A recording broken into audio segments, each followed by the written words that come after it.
ഇത്രക്കാലം പോയി ഒക്കെ ചെയ്തിട്ട് പോലും നമ്മൾ സമ്പാദിക്കുന്നതിൽ നിന്ന് അതിന്റെ ഒരു 2.5% സക്കാത്ത് കൊടുക്കാൻ, ആ സക്കാത്തിന്റെ കണക്ക് വരെ നമുക്കറിയില്ല ഇത്രയും കൊടുക്കുന്നത്. അറിയില്ലെങ്കിൽ പിന്നെ ചെയ്യണ്ടല്ലോ, ഒരാൾക്കാരെ മനസ്സിലാക്കിയത്. അതുപോലെ തന്നെ നമ്മുടെ ദീനിയായ നമ്മുടെ ചിട്ട, ഈ സാഹചര്യങ്ങളൊക്കെ ഉണ്ടായി. ഒരു വെള്ളിയാഴ്ച ഒഴിവ് കിട്ടുമ്പോൾ, ഒരു വെള്ളിയാഴ്ച സഹോദരങ്ങളെ, ഇവിടുത്തെ ഒരു പ്രത്യേകം വെച്ചാൽ വെള്ളിയാഴ്ച എല്ലാ ആളുകളും, എന്ന് ഞാൻ പറഞ്ഞില്ല, മുസ്ലിങ്ങളായ 2-3 ആളുകൾ സഹോദരങ്ങൾ വെള്ളിയാഴ്ച അവരുടെ കമ്പനി ലീവാണ്. ആ സമയം നോക്കി ഇസ്ലാമിനെ പറ്റി പഠിക്കാനും മുസ്ലിങ്ങളാകുവാനും ഷഹാദത്ത് കലിമ ചൊല്ലുവാനും. അതേസമയം ഇന്ന് നമുക്കൊരു ചാൻസ് കിട്ടിയാൽ എന്താ, ഞാൻ വിമർശിക്കുകയാണെന്ന് വിചാരിക്കരുത്, നമുക്ക് പന്ത് കളിക്കാൻ പോകണമെന്നുള്ള ചിന്തയാണ് ആദ്യം. ഒരുപക്ഷെ പന്ത് കളിക്കാൻ പോകുന്ന ആളുകൾ ഈ സ്ഥലത്തിന് ഉണ്ടാകുമെന്ന് എനിക്കറിയാം. ഉണ്ടെങ്കിലും ഇല്ലെങ്കിലും ശരി, ഞാൻ പറയുകയാണ്, ഫുട്ബോൾ കളിക്കണമെന്ന ചിന്തയാണ്. മറ്റു ചില സാധുക്കളുടെ വിചാരം എന്താണ്, ഇന്ന് വെള്ളിയാഴ്ചയാണ്, സിനിമക്ക് പോകണം. അപ്പൊ അടിച്ചു പൊളിച്ചെന്ന് ജീവിക്കണം. അതേ സമയത്ത് ഇസ്ലാമിന്റെ അലിഫും യാവും അറിയാത്ത ആളുകൾ ഇന്ന് മുസ്ലിങ്ങളായത് എന്റെ മുന്നിൽ ഞാൻ കണ്ടൊരു കാര്യമാണ്. അത് വെള്ളിയാഴ്ച ദിവസം. എന്താ വെള്ളിയാഴ്ചത്തെ പ്രത്യേകത? ഏത് ഒരു ജൂതന്റെ കമ്പനിയായാലും ശരി ഇന്നിവിടെ പ്രവർത്തിക്കുകയാണെങ്കിലും ശരി, വെള്ളിയാഴ്ച ജുമായുള്ള വക്ത് ഒഴിവ് കൊടുക്കണം. അത് ഇവിടുത്തെ നിയമമാണ്. ചില ഹതഭാഗ്യരായ മുസ്ലിങ്ങളെ ഞാൻ കണ്ടില്ല, വെള്ളിയാഴ്ചത്തെ വക്ത് കമ്പനി ഒഴിവാക്കിയിട്ട് പോലും, കമ്പനി ഒഴിവ് കൊടുത്തിട്ട് പോലും ആ കമ്പനിയിൽ നിന്ന് പുറത്തേക്കിറങ്ങാതെ വെള്ളിയാഴ്ച ജുമാ നഷ്ടപ്പെടുത്തുന്ന ആളുകൾ ഞാൻ മനസ്സിലാക്കുന്ന കാര്യം, എത്രയോ സാഹചര്യങ്ങൾ നമ്മൾക്കുണ്ട്. പക്ഷെ ആ സാഹചര്യങ്ങളെ ഞാൻ പറഞ്ഞില്ല, മറ്റൊരു ഇതുമായി ബന്ധപ്പെട്ടൊരു കാര്യം കൂടി പറയാം. വെള്ളിയാഴ്ച എന്ന് പറഞ്ഞാൽ ഏത് നസ്രാണി പോലും ബാധിക്കും. ആ വെള്ളിയാഴ്ച നമ്മുടെ ഭാഗ്യമില്ല എന്നൊരു തെളിവാണ്. നമുക്ക് ഭാഗ്യമില്ല, നമുക്ക് തൗഫീഖില്ല. ആ വെള്ളിയാഴ്ച ഗവൺമെന്റ് സ്ഥാപനങ്ങളെ ഞാൻ പറയുന്നില്ല, അത് ഫുൾ ഒഴിവല്ല. ആ വെള്ളിയാഴ്ച ഒരു ഒഴിവ് കിട്ടിയാൽ അയൽക്ക് പുറത്ത് പോയിട്ട് ഒരു അനന്തര ഓതാനുള്ള സമയം ഭാഗ്യങ്ങളാണതൊക്കെ. ഇതൊക്കെ തൗഫീഖില്ല എന്ന റിയാലുകളെ പോക്കറ്റിൽ ഉണ്ടായിട്ട് കാര്യമില്ല. ഇവരെന്നാണ് എയർ ഇന്ത്യയിൽ കയറിയത്. അവരെന്തായി പിന്നെ നമുക്കറിയാൻ സഹോദരൻ, ഇതാണ് മനുഷ്യന്റെ ജീവിതം.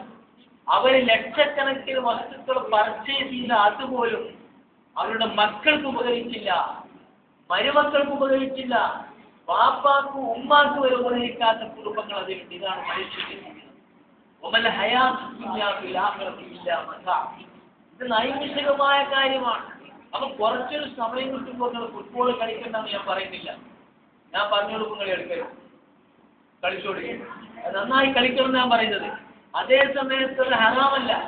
പക്ഷെ അതേ സമയത്ത് ഇസ്ലാമിലെ നിയമമുണ്ട് സഹോദരങ്ങളെ. ക്രിക്കറ്റ് കളിയായാലും ഫുട്ബോൾ എന്ത് ശ്രമം, ഇവിടെ വേറെ പല കളികളും, ചീട്ടുകളില്ല, ഞാൻ പറഞ്ഞു, ഹറാമായതല്ല, ഹലാലായ പല കളികളുണ്ടല്ലോ. അതൊക്കെ അല്ലാഹുവിന്റെ ബാധ്യതയെ മാറ്റിവെച്ചുകൊണ്ടുള്ളതാണെങ്കിൽ ശരീരവും എന്താ ലഹുവ് എന്ന് പറഞ്ഞാൽ പന്ത് കളിക്കുന്ന ലഹു എന്ന് പറഞ്ഞാൽ അതിപ്പോ ഞാൻ പറയുന്നില്ല. ലഹുവ് എന്ന് പറഞ്ഞാൽ നമ്മളെ ദീനി ബാധ്യതയിൽ നിന്ന് നമ്മളെ എന്തൊക്കെ പിന്നെ വഴിതിരിച്ചു കൊടുക്കുന്ന ദുനിയാവിന്റെ പ്രശ്നങ്ങളുണ്ട്. ലഹുവാണ്. ആ ലഹുവിന്റെ വിശാലമായ അർത്ഥത്തിൽ മനസ്സിലാക്കുമ്പോൾ മനസ്സിലാവും നമ്മളെ ഇന്നത്തെ ജീവിതത്തിന്റെ ഈ നല്ല നല്ല സാഹചര്യം പൊന്നുപോലുള്ള പ്രദേശം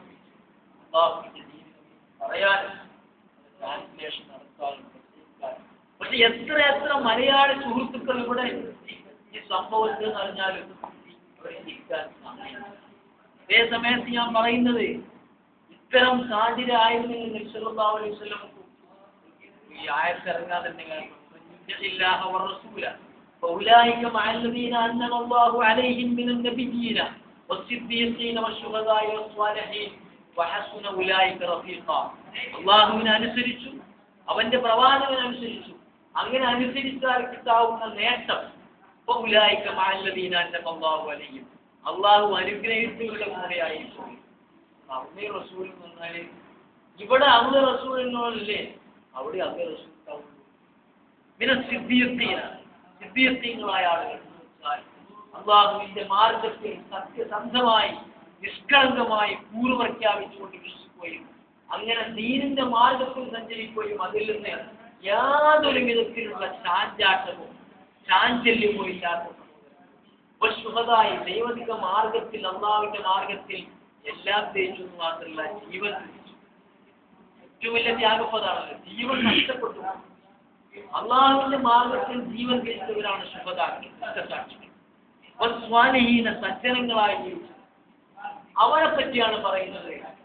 അവരെ കൂടിയായിരുന്നു ഈ ആയത്തിറങ്ങാൻ കാരണം എന്താ? ഇസ്ലാമിന്റെ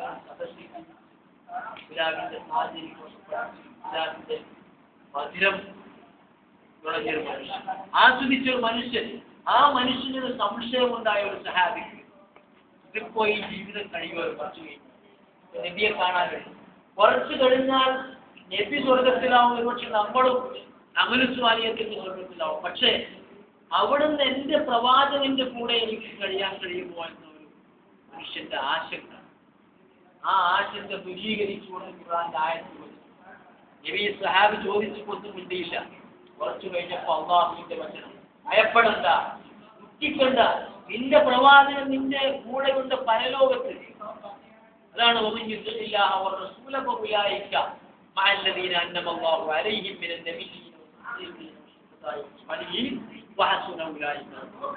അള്ളാഹുവിനെ വിശ്വസിച്ചു, പ്രവാചകനെ സ്നേഹിച്ചു, അവർക്ക് നാളെ പരലോകത്ത് പ്രവാചകന്റെ കൂടെ തന്നെ കഴിയാം. വല്ലാത്തൊരു സംഭവമാണല്ലത്. നബി സല്ലല്ലാഹു അലൈഹി വസല്ലമയുടെ കൂടെ കഴിയണമെന്ന ചിന്ത വളരെ വളരെ മോശപ്പെട്ട ഒരു സാഹചര്യം. പുറപ്പെടുന്നു വീട്ടിൽ, നബി സല്ലല്ലാഹു അലൈഹി വസല്ലം വീട്ടിൽ നിന്ന് പുറപ്പെടുന്നു. അബൂബക്കർ സിദ്ദീഖ് വഴിമധ്യേറ്റി ഉമർ ഖത്താബിനോടും അബൂബക്കറിനോടും പ്രവാചകന്റെ ചോദ്യം, മാ ജാഅ ബിക യാ ഉമർ, മാ ജാഅ ബിക യാ അബൂബക്കർ, അബൂബക്കർ എന്താണ് നിങ്ങൾ ഇങ്ങോട്ട് വന്നത്? ഉമർ ഖത്താബ് പറഞ്ഞു, യാ റസൂലല്ലാഹ്, വിശപ്പ് കൊണ്ട് സഹിക്കാൻ വയ്യ. അബൂ ഹുറൈറ റളിയല്ലാഹു അൻഹു വിശപ്പിന്റെ കാഠിന്യം കൊണ്ട് മദീന പള്ളിയിൽ ബോധം കെട്ടു വീഴാറുണ്ടായിരുന്നു.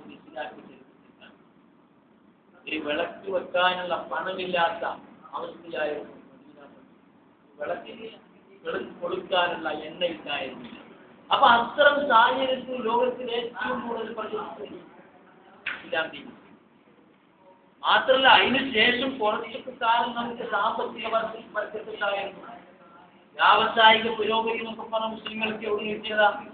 ഖുലഫാഉർ-റാഷിദീങ്ങളെ കാലം കഴിഞ്ഞ്, ഉമ്മവികളെ കാലം കഴിഞ്ഞ്, ഹാറൂൻ റഷീദിന്റെ കാലത്താണ് ലോകത്തിന്റെ വിജ്ഞാനങ്ങൾ മുഴുവൻ, നമ്മളെപ്പോഴും പറയും സുവർണ കാലഘട്ടം. അതല്ല സുവർണ കാലഘട്ടം, അത് വൈജ്ഞാനികമായി ശാസ്ത്രീയമായ ഒരു നല്ലൊരു കാലഘട്ടമാണ് പറയാം. അതൊക്കെ ഉണ്ടാകുന്ന കാലത്തിന്റെ മുമ്പാണ് ചൈന വരെ ഇസ്ലാം വ്യാപിച്ചത്. മറ്റുള്ള അതിർത്തികളൊക്കെ വ്യാപിച്ചത് പട്ടിണിയും പരിവട്ടവുമായി പലാനിഷ്ഠതകളുമായി നിൽക്കുന്ന ഒരു കാലഘട്ടത്തിലാണ് സഹോദരങ്ങളെ ഇസ്ലാം വ്യാപിച്ചത്. അതാണ് ഞാൻ ഫിലിപ്പീനുകളെ പറ്റി, മലയാളി സഹോദരങ്ങളെ പറ്റി നമുക്ക് ഇസ്ലാം കൂടി. പന്ത് കളിക്കാൻ നമുക്ക് സമയമുണ്ട്, സിനിമക്ക് പോകാൻ സമയമുണ്ട്. പക്ഷേ അള്ളാഹുവിന്റെ മാർഗത്തിൽ ഒരു ഖുർആൻ ക്ലാസ് നടക്കുകയാണെങ്കിൽ അവിടെ നമ്മളെ എൻജിഒമാർക്കിരിക്കാൻ സമയമില്ല. അതേ സമയത്ത് ആഴ്ചയിൽ ഒരിക്കൽ പോലും ലീവ് കൊടുക്കാത്ത കമ്പനിയിൽ നിന്ന് ഒരു വെള്ളിയാഴ്ച എനിക്ക് മുസ്ലിമാകാൻ എനിക്കൊരു ദിവസം വേണമെന്ന് അറബികളാണ് നമ്മുടെ കമ്പനികൾ, അവരോട് അപ്ലിക്കേഷൻ കൊടുത്ത് അവരെ കാല് പിടിച്ച്, അവരെ കാല് പിടിച്ചിട്ട് മുസ്ലിമാകാൻ വേണ്ടി ഒരു ദിവസം മുഴുവൻ നീക്കിവെക്കുന്ന സഹോദരങ്ങൾ. അറബി പഠിച്ച് 10 കിതാബ് ഓതി, ലോകത്തിലെ മുഴുവൻ കിതാബുകൾ ഓതിക്കാൻ നമ്മുടെ നാട്ടിൽ വരുന്നത്. അറബി ഭാഷ പഠിക്കാൻ നമ്മുടെ, എന്നിട്ടും ചില സഹോദരങ്ങൾക്ക് അറബി ഭാഷ കൃത്യമായി എഴുതാൻ അറിയില്ല എന്ന് പറഞ്ഞാൽ എന്താണ് നമ്മുടെ അവസ്ഥ? ക്ലാസുകൾ രാജ്യത്തുടനീളം നടക്കുക, പക്ഷെ ഒരു ക്ലാസ്സിലും നമുക്ക് ഭാഗ്യമല്ല പങ്കെടുക്കാനുള്ള ഭാഗ്യം, ഖുർആൻ പഠിക്കാനുള്ള ഭാഗ്യമല്ല. അതേ സമയത്ത് ഞാൻ നേരത്തെ പറഞ്ഞ ഈ സാധുക്കളായ ആളുകൾക്ക് അള്ളാഹു